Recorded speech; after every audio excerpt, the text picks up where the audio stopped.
G'day guys, welcome back to the shop. I'm late on this one again. I'm pretty useless with time at the moment. A bit distracted with the kid and work and all that kind of stuff. So sorry it's a bit late, but you're still getting it. So let's go from there, I suppose. So this week, or this fortnight, includes the giveaway prize, which I'll get to.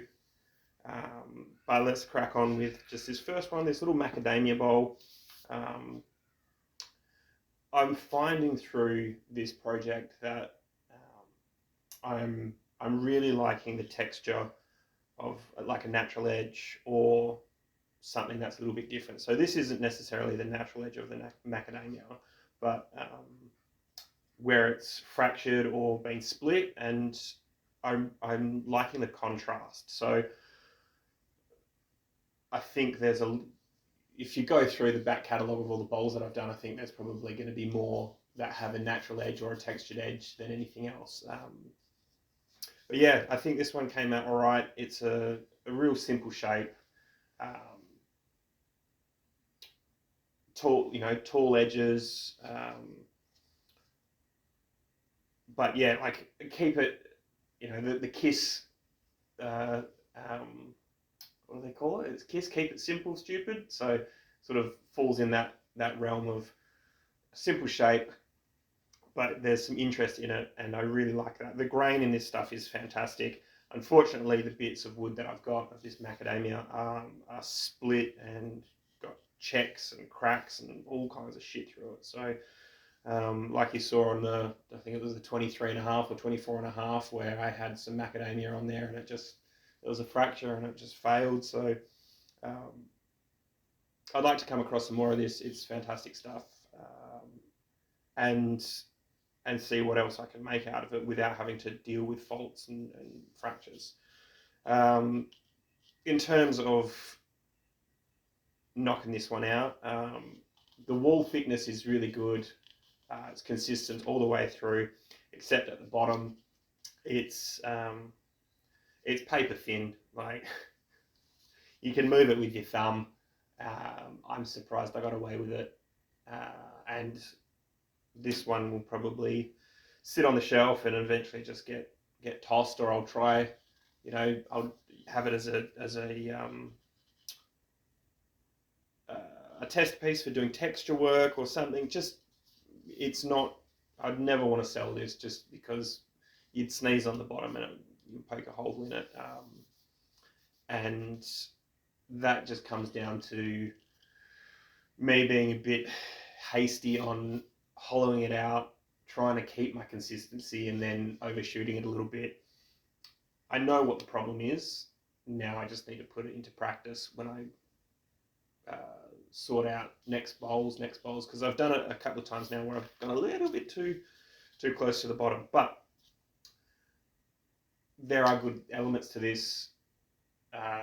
So one little problem with the bottom being that thin, I'll make sure I learn from it, but it's not going to detract from the whole thing.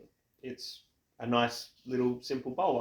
I'll knock out more like this. I think that'd be a good sellable item. Nice size, good for knickknacks and change and stuff. But yeah, not much else to say about that one. It is what it is.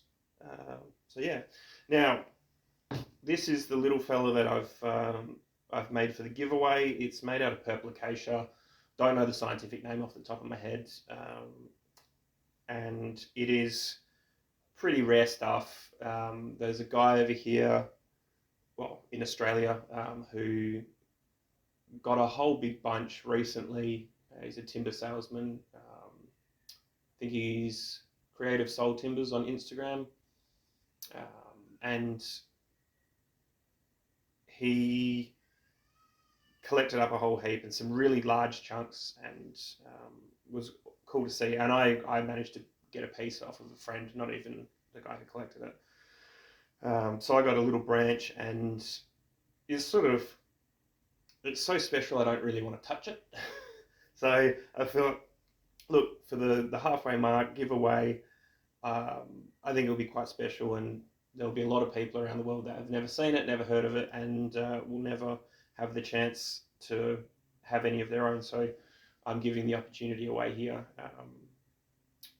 So in the video, it's all you need to do is subscribe to my channel and comment on it. So on the video of this one, and then you go in the draw. And I think it's another week that it's going to be up before I pull a name out of the hat. And pretty simple.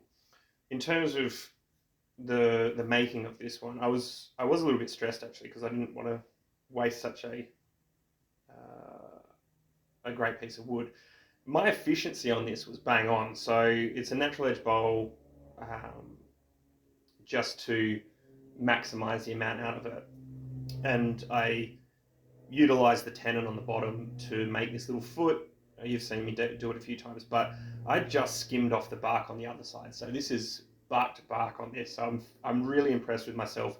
The wall thickness is great. It's got a nice solid bottom on it, so we're not going to have issues with going through. Really happy with this. So, you know, whereas this, I would never want to give away to someone. This one, I'm more than happy for someone to say that, you know, I made this for them. So yeah, not a lot to say about this one. It's fantastic stuff. The purple is just incredible on the inside. It's a bit darker on the outside, and it's amazing when it's cut. I've got to see if I can grab a piece.